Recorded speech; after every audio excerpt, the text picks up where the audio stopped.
Boxing hero Amir Khan today accused Shamima Begum of giving British Muslims a bad name as he backed the decision to tear up her passport.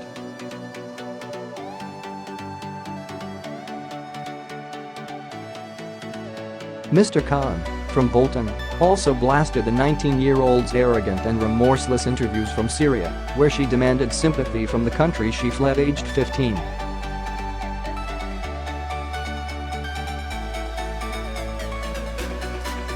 He tweeted today, "You left to support terrorism, now live with it." After watching her video, she doesn't seem one bit upset and comes across so arrogant.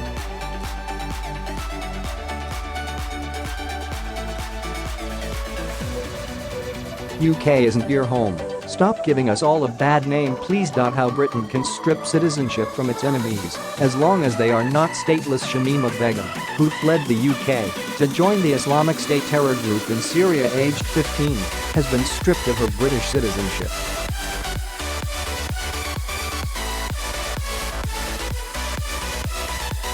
Home Secretary Sajid Javid ordered the move against the 19-year-old Londoner who wants to return to the UK with her newly born child as the so-called caliphate crumbles.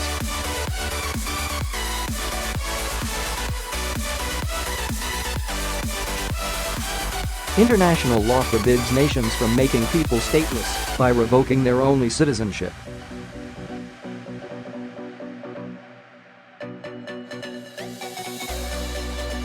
Britain appears to believe that Ms. Begum, who is of Bangladeshi heritage, holds dual citizenship.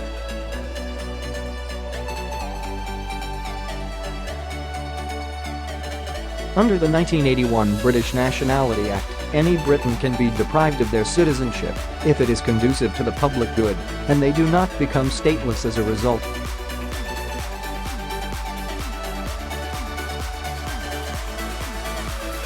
A 2017 government report on the issue said the Home Secretary has the power to deprive a person of British citizenship if it would be conducive to the public good.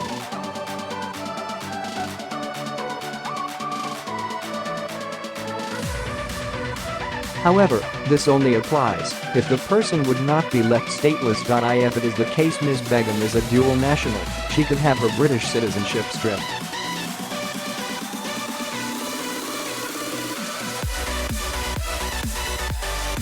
Begum has the right to appeal the decision to the Special Immigration Appeals Commission, SIAC.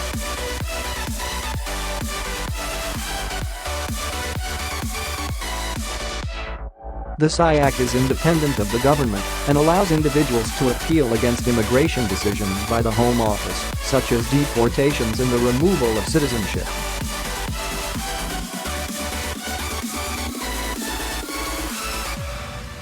Those who are outside of the UK have 28 days to lodge an appeal from the time they received their Home Office letter.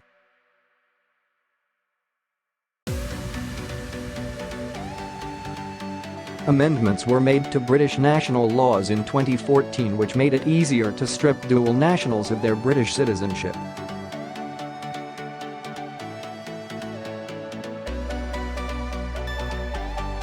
These measures were primarily aimed at terrorists who could potentially undermine UK security, for example those who fled to Syria to fight and were attempting to return home.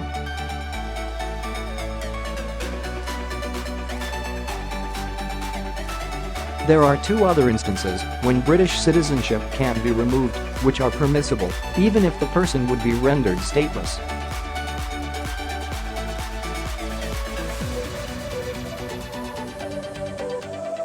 Deprivation of citizenship can be made if a person obtained their citizenship through registration or naturalization, and the Home Secretary is satisfied that this was obtained by fraud, false representation or the concealment of a material fact.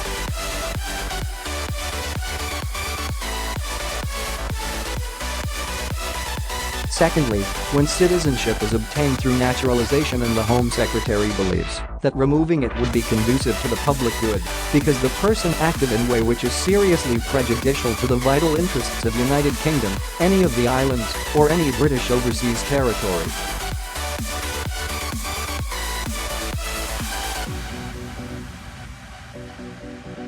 The news of her lost citizenship was broken to the teenager today, who insisted, "It's unjust on me and my son."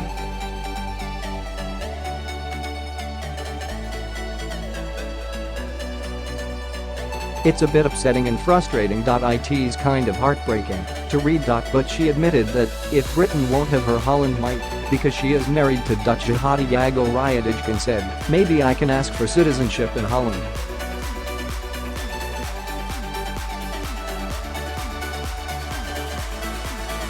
If he gets sent back to prison in Holland, I can just wait for him while he is in prison.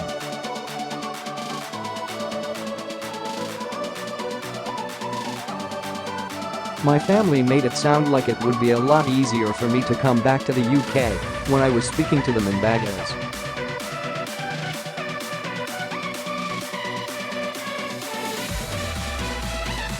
It's kind of hard to swallow. Referring to other returnees handled by the government, she said, I heard that other people are being sent back to Britain, so I don't know why my case is any different to other people, or is it just because I was on the news 4 years ago? She added, another option I might try with my family is my husband is from Holland, and he has family in Holland.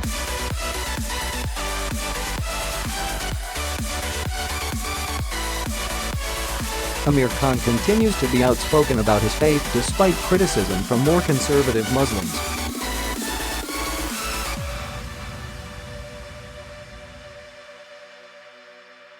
In December, he was accused of disobeying Allah after he posted a Christmas-themed picture on his Instagram account.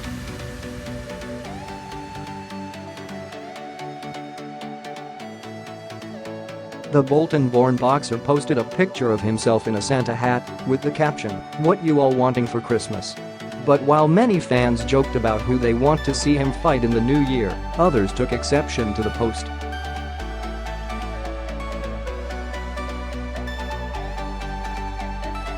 One of his followers, called WASIAFG90, wrote, "I think you don't know nothing about Islam." Another commented, "It's very unfortunate to see that you are waiting for it."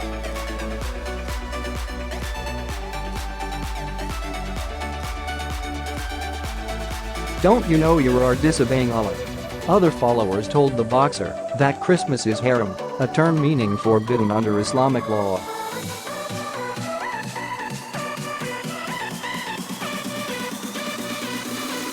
But many fans waiting to defend Khan. An Instagram user called Sanjar Hussain wrote, "Guys, he's doing this because not all his fans are Muslim."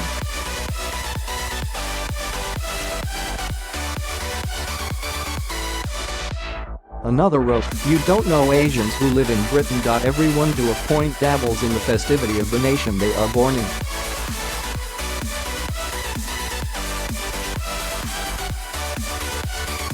Khan's wife Farial Maktoum also came under fire after she posted a photo of her and her husband at an awards event days after she completed Umrah, the holy Islamic pilgrimage to Mecca.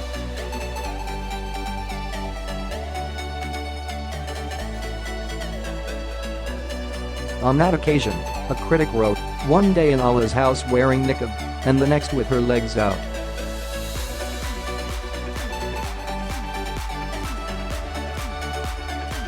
Farial hit back at the comments, slamming those who judged her. Legal experts including Lord Carlo QC, Britain's former reviewer of terrorism legislation, have said that it appears the Home Office does have a genuine case to revoke her British citizenship and keep her in Syria.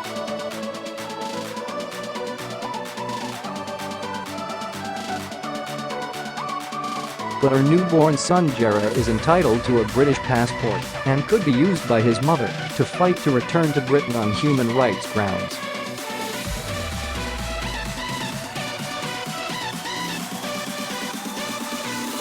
Immigration lawyer Asif Salam told the Mirror, "The baby is British, so maintains his nationality."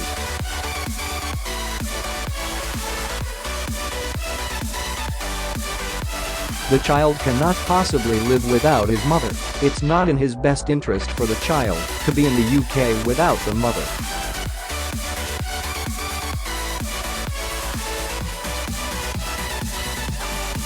The teenager, who fled Britain with friends aged 15 and married a Dutch jihadi, has been unapologetic about ISIS's crimes and said the Manchester Arena suicide bombing could be considered retaliation.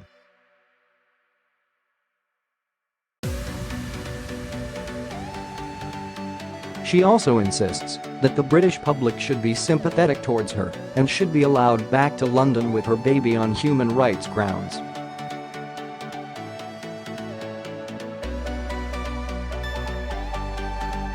But last night Sajid Javid last night moved to block her return to Britain, arguing that taking away her British citizenship is conducive to the public good on terrorism grounds.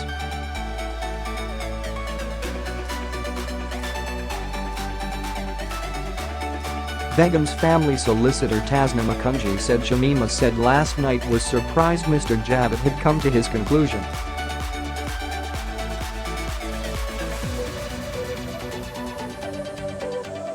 He said the family will consider all legal avenues to challenge this decision in response.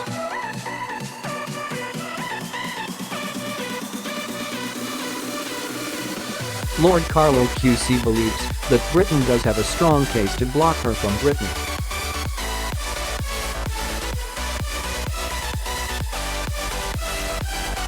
He said, the Home Office has had a good look at the law and the citizenship of Miss Begum.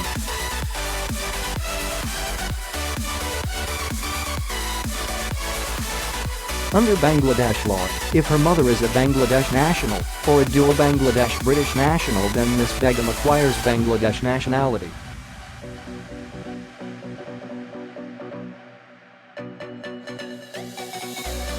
She doesn't have a Bangladesh passport, and apparently she's never been there, but that doesn't affect that issue.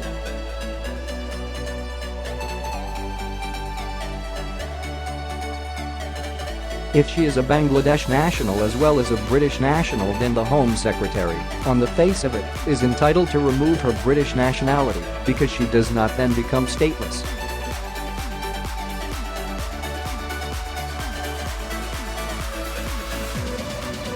Whether she wants to go to Bangladesh is another matter, because they take quite a dim view of violent jihadism.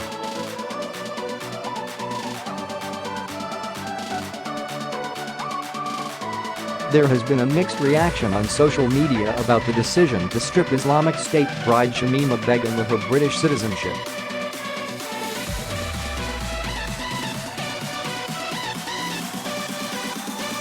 The 19-year-old of Bethnal Green, East London, who fled the country 4 years ago to join us and has just given birth to a son, has divided the country since giving interviews from a North Syrian refugee camp saying she wants to come home.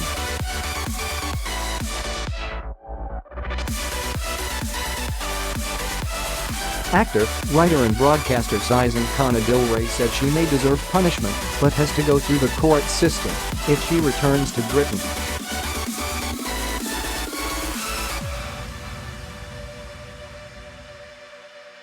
He also suggested that, if Holland takes her, expect they might think it's a precedent.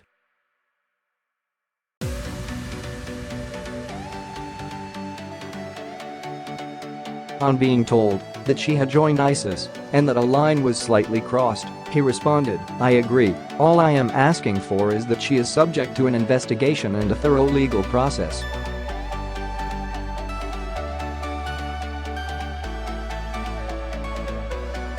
The very thing we stand for. Nazir Afzal, the former chief prosecutor who has successfully prosecuted Islamists for terrorism offenses, asked, "Is my citizenship conditional?" He wrote, "I'm British, born in Birmingham to a family that has worked for the British Army in 3 continents, and I have worked tirelessly to keep my fellow citizens safe."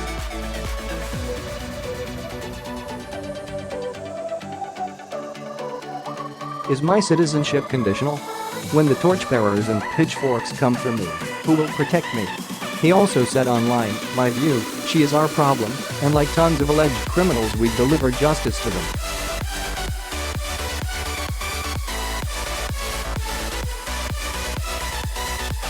Even extremists later protect us into radicalizing others. It's probably illegal when hundreds of others have returned. Where is consistency? Press Assad's wife still has her British citizenship.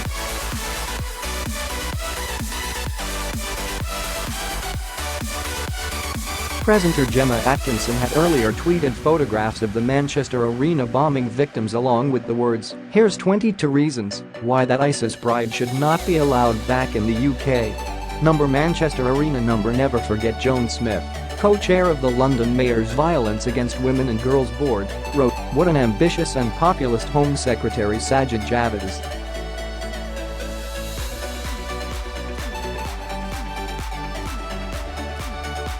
Stripping Shamima Begum of British citizenship is a knee-jerk reaction to a complex problem.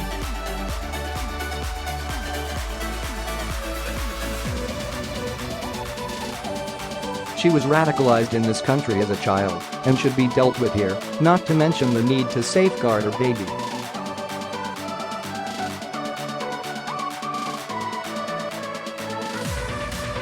MP Joanna Cherry QC, the SNP's Home Affairs spokesperson, said the move may be in breach of international law. They lack mercy to an innocent child and are more about his leadership ambitions than security issues or due processes.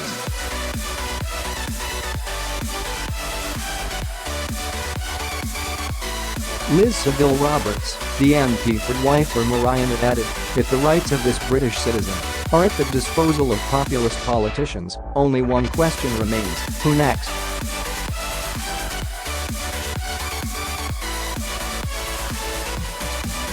Conservative MP George Freeman tweeted, I'm afraid that for various reasons I think today's decision to strip Miss Begum of her UK citizenship is a mistake and a dangerous precedent.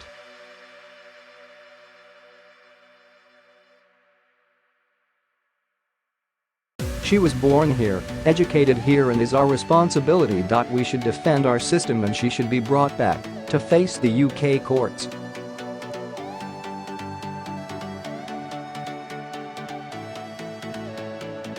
Revealed, at least 12 more British women besides ISIS bride Shamima Begum have arrived at Syrian refugee camps in the past week. 12 other British jihadi brides have arrived at Shamima Begum's refugee camp since she started her campaign to return to Britain, it emerged today.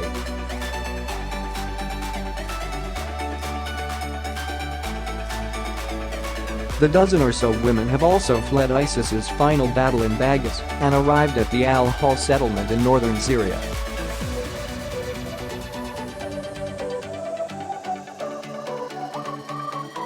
The Home Office will be forced to make a decision on whether they too should have their British citizenship taken away like Begum.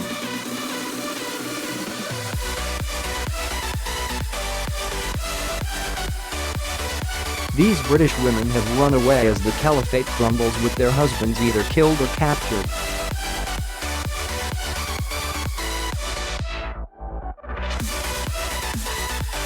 Britain could be forced to take back dozens of these other jihadi brides fleeing their collapsing caliphate.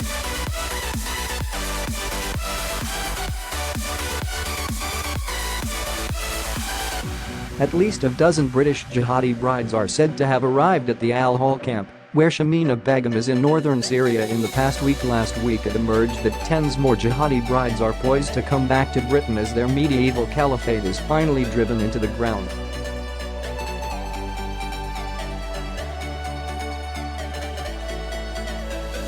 Miss Begum was just 15 when she and 3 fellow pupils from Bethnal Green Academy tricked their parents 4 years ago and flew to Syria to marry ISIS fighters.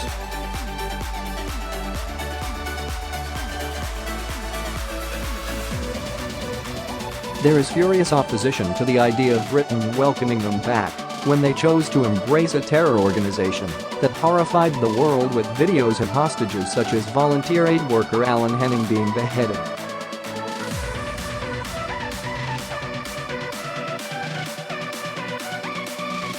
UK taxpayers could face enormous costs in repatriating the women, who will need to be kept under security service surveillance as well as being given protection against potential vigilante attacks.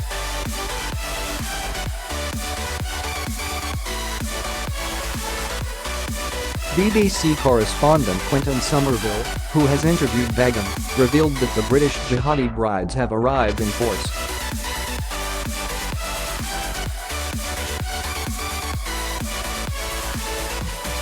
He said, this whole issue of what to do with these is women and other his supporters isn't going to go away.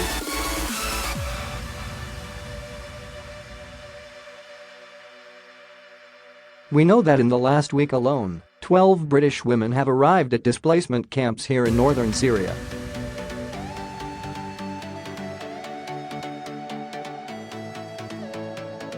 So for the British government, this headache of what to do doesn't end with Shamima Begum.